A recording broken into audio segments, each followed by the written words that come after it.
네, 안녕하세요. 사회2 10단원 중학교 3학년 사회 환경 문제와 지속 가능한 환경 대단원 정리해 보도록 하겠습니다.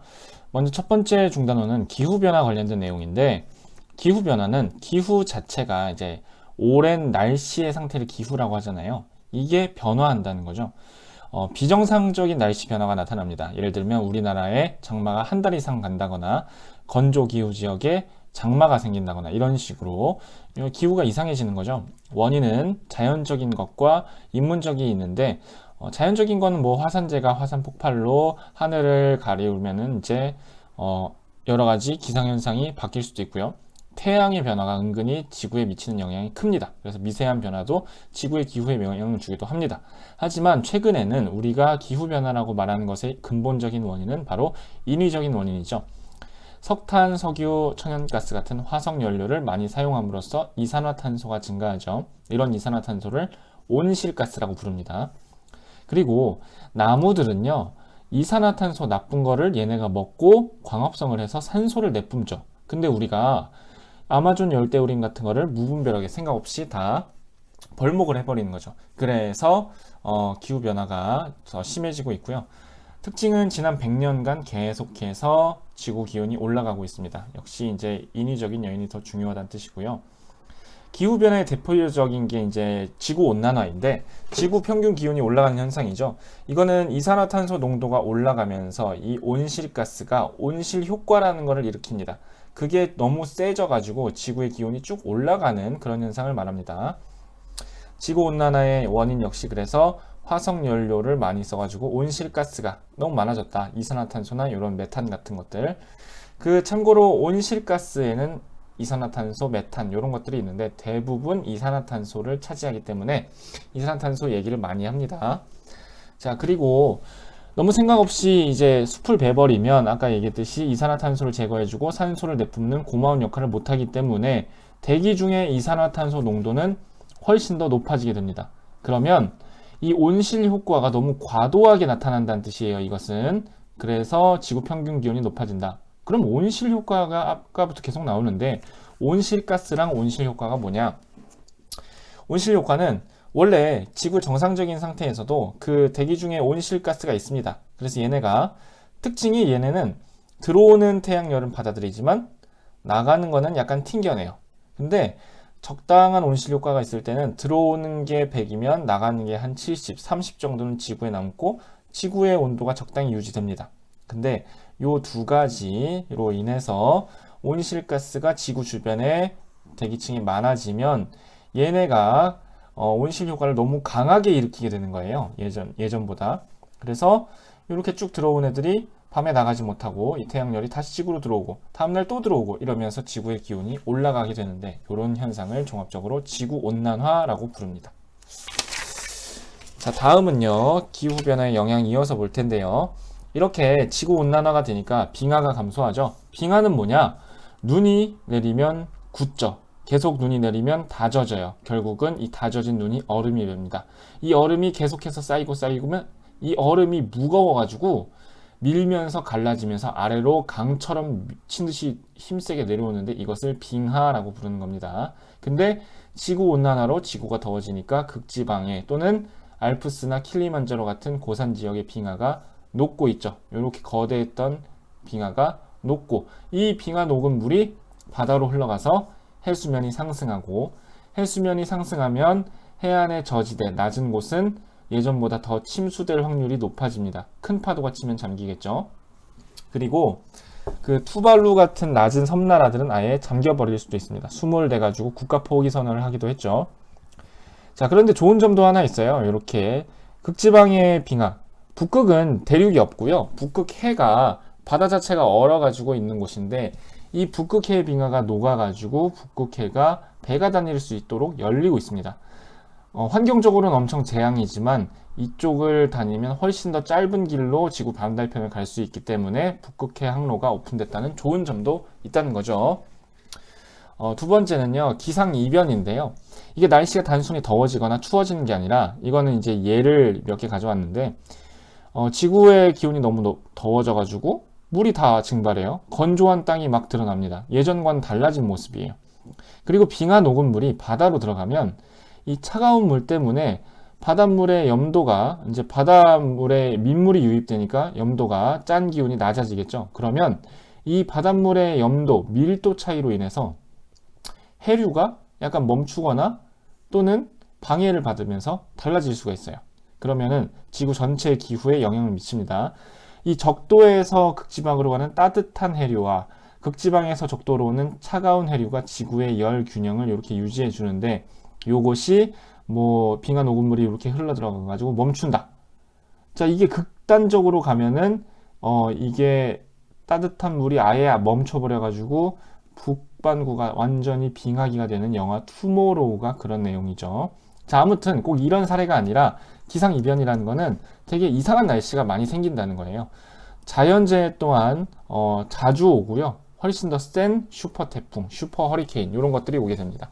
그리고 폭염이나 열대야 같은 고온 현상도 꼭 우리나라뿐만 아니라 러시아의 모스크바 같은 곳도 엄청나게 더워지는 그런 현상이 나타나게 됩니다. 이게 지구가 고장 나는 거죠. 대기 시스템이. 세 번째는 생태계 변화인데요. 그 바다의 생태계가 변화합니다. 바닷물의 온도가 변하기 때문에 물고기들은 바닷물 온도에 민감하거든요. 그러면은 어류가 이동해요. 그 어류에 따라서 물고기를 잡는 방법이 다른데, 어부들은 그러면은 원래 이 동네에서 잡히던 물고기가 안 잡히고 또 다른 물고기가 올 수는 있지만 어업 활동에 피해를 보게 되겠죠. 그리고 그 산호초가 산호들이 그 아예 죽어버리는 백화 현상이 발생하기도 합니다. 식생 변화는요, 아열대 기후, 따뜻한 데서 자라는 망고나 이런 것들의 재배지가 지구가 더워지니까 확대가 되고요. 농작물 수확이 감소합니다. 왜냐면은 여러 가지 이상한 기상 이변 때문에. 그래서 생산량이 감소해서 결국은 지구 전체 식량 부족 문제를 기후 변화가 야기하게 됩니다. 북극곰 같은 동물 서식지도 물론 변화하고 그 서식지가 줄어들고 있고요. 그리고 지구가 더워지면 해충, 모기 같은 것들이 더 많아져서 전염병으로 인해서 사망도 증가할 가능성이 높아지게 됩니다. 자, 그러면 이런 기후변화를 어떻게 해결해야 할까요? 국제사회의 전체적인 협력이 필요합니다. 왜냐하면 기후변화는 어느 한 나라가 부분적으로 노력한다고 되는 게 아니라 지구 전체에 영향을 주는 것이기 때문에 그런 것이죠. 자, 이것을 국제적 차원, 국내 차원, 그리고 개인적 차원으로 나눠서 보면요. 국제적 차원에서는 국가 간에 약속을 합니다. 여러 번 약속을 했어요. 1992년에 리우데자네이루라는 브라질의 그 도시에서 기후변화 약속을 했는데, 이때는 우리 너무 심하다, 이대로 가면 큰일 나겠다 해서 온실가스 줄이기로 다 같이 약속했습니다. 구체적인 그거는 다음에 정하자. 5년 뒤인 일본의 교토에서 서로 약속을 했고요. 그리고 이때 서로 약속한 것 뜻을 모아서 문서를 만들었는데, 그래서 교토의정서라고 부르는 문서에는 어떤 내용이 담겨 있냐? 선진국이 니네가 지금까지 오염 다 시켰잖아. 개발도상국은 이제 막 발전하려고 하는데 니네가 먼저 책임 있어. 그러니까 니네가 온실가스 먼저 줄여, 이산화탄소 줄여, 이런 식으로 의무를 선진국에 먼저 부여했고요. 그리고 이때 또 등장한 게 탄소 배출권 거래 제도입니다. 모두가 100이라는 것을, 탄소를 요만큼만, 100만큼만 배출해야 돼. 근데 어떤 회사는 60을 배출하고 어떤 회사는 140을 배출해야 되는데, 60을 배출한 회사에서는 40만큼이 남잖아. 나는 100만큼 배출해도 되는데 40만큼 남네? 그럼 이 40만큼에 배출할 수 있는 양을 판매하는 거예요. 그런 거를 탄소 배출권 거래 제도라고 합니다. 회사끼리도 되고 국가 간에도 가능합니다. 자, 그리고 2015년 파리에서는 어떤 약속을 했냐? 개발도상국도 이제 온실가스 감축의 의무가 시작되었습니다. 자, 그래서 이런 약속들을 국제적 차원에서 할 수가 있고요. 자, 하지만 이 선진국과 개발도상국의 지금까지 이 책임에 대한 차이, 입장 차이, 이런 문제가 이렇게 쉽게 해결되지 않고, 또 이게 강제성이 완전히 있는 게 아니기 때문에 미국 같은 나라가 나 안 해 하고 나가버리면 뭐 이게 우리는 어떻게 할 수가 없어요.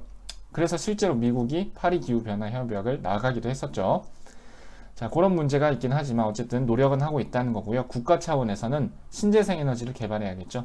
전기자동차, 수소자동차, 우리나라에서 수소자동차 열심히 하고 있는데 이런 거 만드는 이유가 그런 거고요. 화석연료를 줄이려는 거죠. 그리고 이런 거 화석연료 쓰더라도 석탄을 액화처럼 만드는 기술이 있어요. 그럼 조금 오염물질이 줄어드는 그런 신기술을 국가 차원에서 개발하라는 겁니다. 자, 개인적인 차원에서는 당연히 자동차 요일제나 여러 가지 실천을 하면서 에너지를 절약해야겠고요. 친환경 제품을 사용하면은 친환경 제품을 만드는 회사가 장사가 잘 돼서 결국은 전체적으로 친환경 제품을 만들게 되고요. 그 다음에 우리가 고기를 먹으면 소를 많이 먹게 되죠. 근데 소의 방구나 트림이 이 온실가스 중에 하나인 메탄의 엄청난 배출원입니다. 이 방구나 트림이 뭐가 얼마나 할까 하지만 소가 지구상에 15억 마리가 있다고 하니까, 그리고 메탄은 이산화탄소의 30배 정도, 20배, 30배 정도의 그 온실 효과를 낸다고 합니다. 그래서 우리가 육식을 많이 하면 이런 것 때문에, 그리고 또 이 목장을 기르려고 사료를 재배하려고 열대우림을 베어냅니다. 그래서 이런 두 가지 영향 때문에 우리가 육식을 하면 기후변화를 더 악화시킨다, 이런 주장이 있습니다. 그래서 우리가 육류 소비를 감소하도록 노력해야 된다라는 내용입니다. 여기까지 해서 기후변화에 대한 내용을 살펴봤습니다. 네, 다음은 환경문제 유발 산업의 국제 이동에 관련해서 보겠습니다.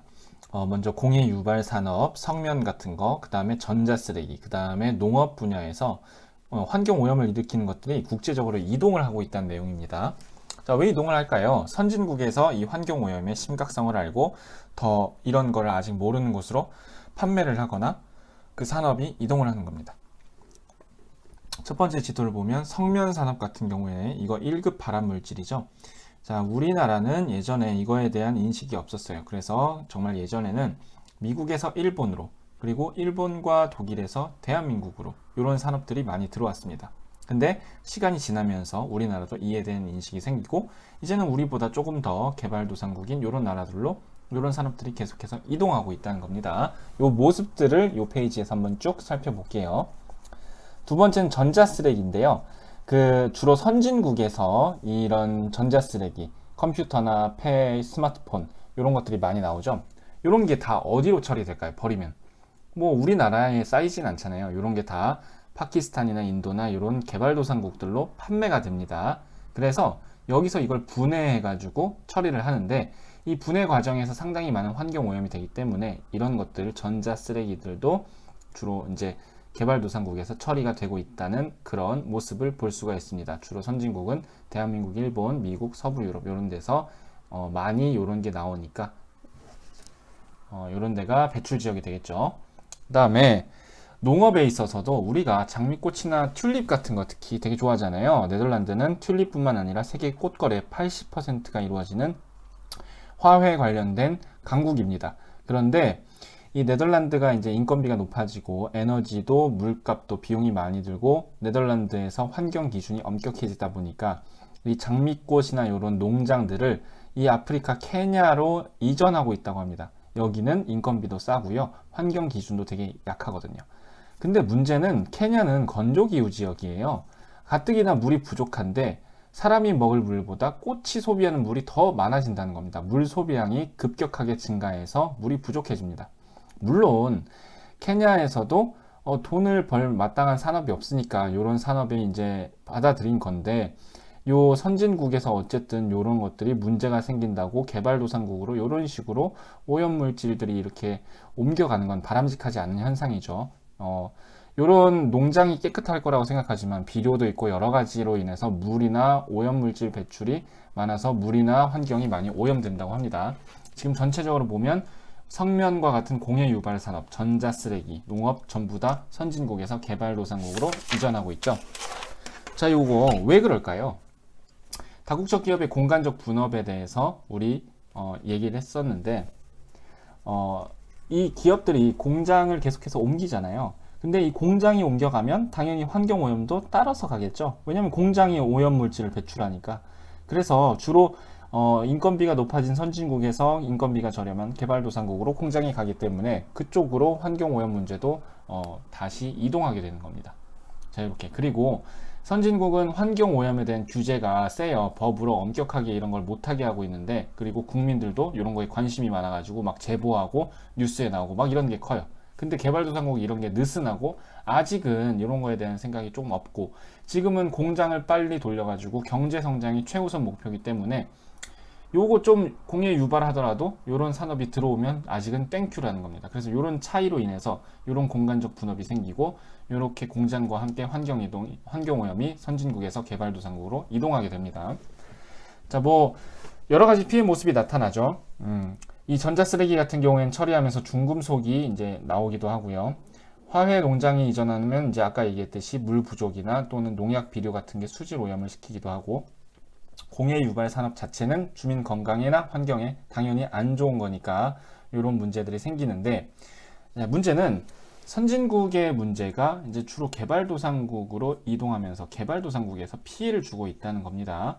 선진국의 화훼 농장 회사가 개발도상국에 이 물을 쓰면서 케냐 지역에서 피해를 주고 있죠. 그런 거죠.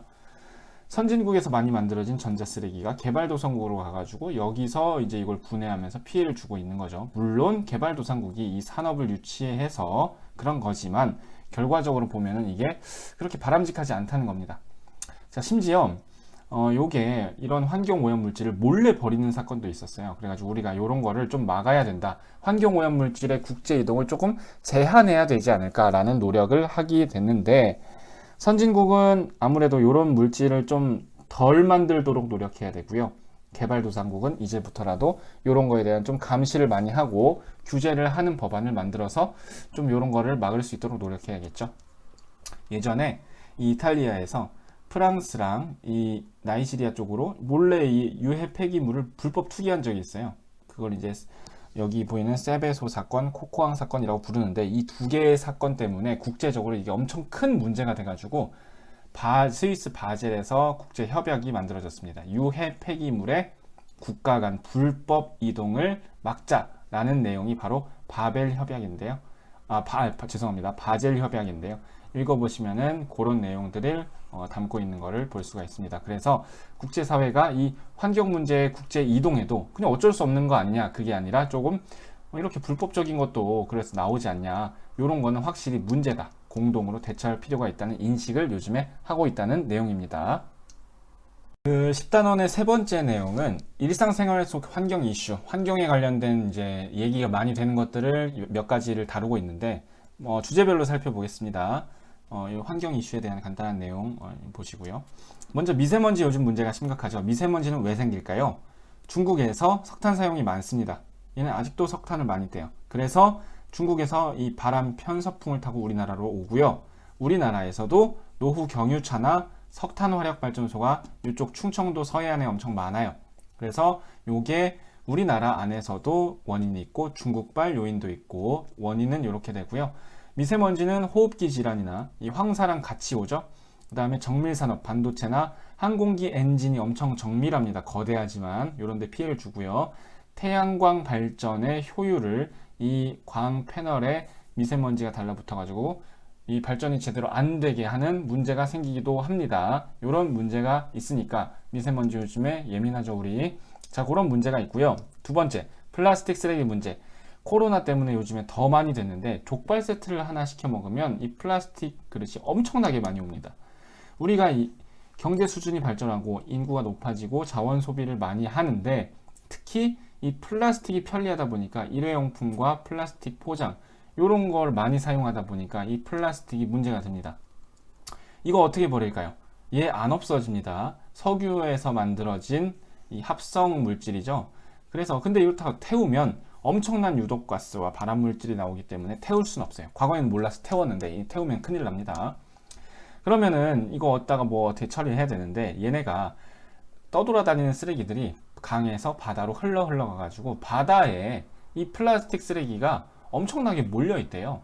이 태평양 같은 경우는 이렇게 이 해류가 도는데, 해류가 도는 가운데 부분에 이 쓰레기들이 모여가지고 태평양에 쓰레기 섬같이 이렇게 얘네가 뭉쳐서 둥둥 떠다니는 지역이 있는데, 그게 엄청 큰 정도인데 대한민국 면적의 7배라고 합니다. 그러니까 엄청난 플라스틱 쓰레기가 태평양에 지금 떠돌아다니는 거죠. 거기를 배로 지나면 엄청 오랜 시간을 그 쓰레기 더미 안에서만 지나가야 될 정도로 쓰레기 플라스틱 문제 심각합니다.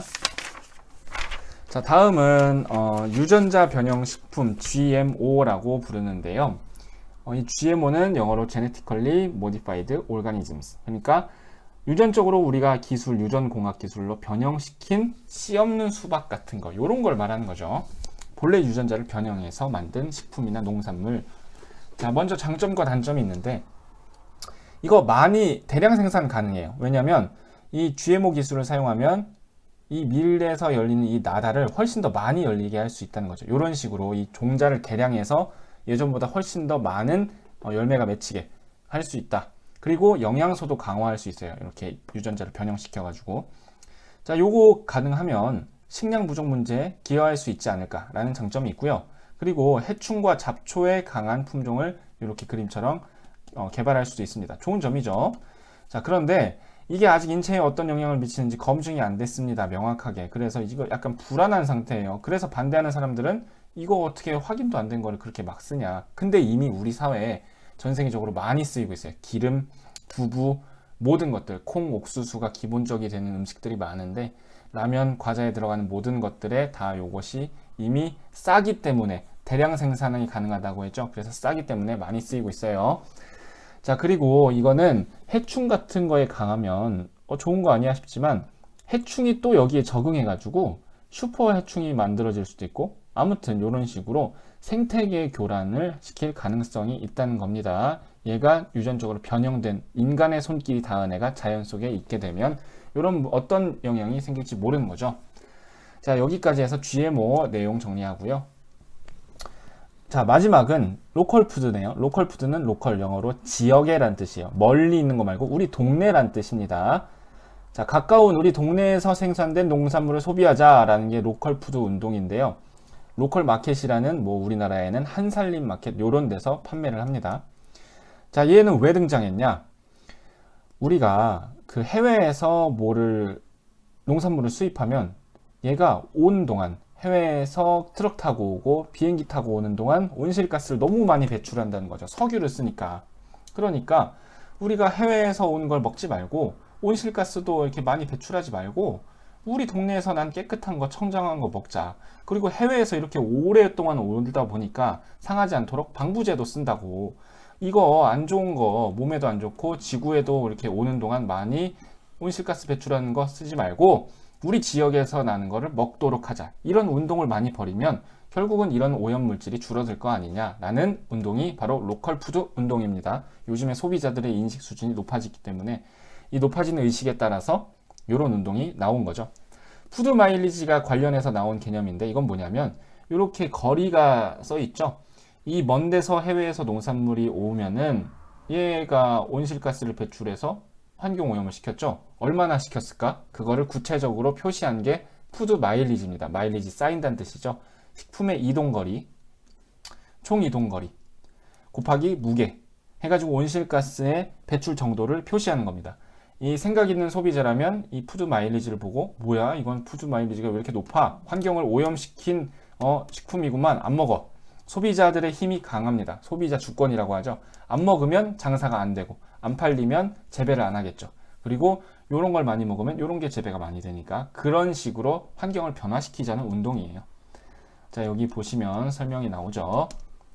자, 로컬 푸드 운동은 그래서 효과, 신선하고 안전한 우리 동네에서 만들어진 거를 먹을 수가 있고 온실가스를 줄일 수 있고 또 우리 동네에서 만들어진 거 쓰니까 우리 동네 사람들에게 소득이 갈 수 있게 도와줄 수 있다라는 여러 가지 장점이 있는 요즘의 환경 이슈 실천 운동이죠. 보시면 되겠고요. 자, 이렇게 노력을 어떻게 해야 되나, 이런 로컬 푸드 운동뿐만 아니라 신재생 에너지를 비율을 높여야지 환경 문제를 해결할 수 있는 방법이 될 테고, 일회용 플라스틱 사용을 줄여야겠죠. 기업들이 노력을 합니다. 배달의 민족이나 배달 어플에서도 일회용 플라스틱 수저나 이거 필요하세요? 선택할 수 있게 해놨죠. 기본으로 선택 안 함에 체크하는 거. 그런 노력들 하나하나가 전부 다 이런 걸 줄일 수가 있겠죠. 그리고 텀블러를 이용해서 일회용 컵 사용을 줄이거나 하는 모든 노력들을 전부 다 통틀어서 환경 이슈를 해결하는 노력으로 볼 수가 있겠습니다. 자, 여기까지 해서 환경 문제와 지속 가능한 환경 10단원 내용 정리를 마치겠습니다. 감사합니다.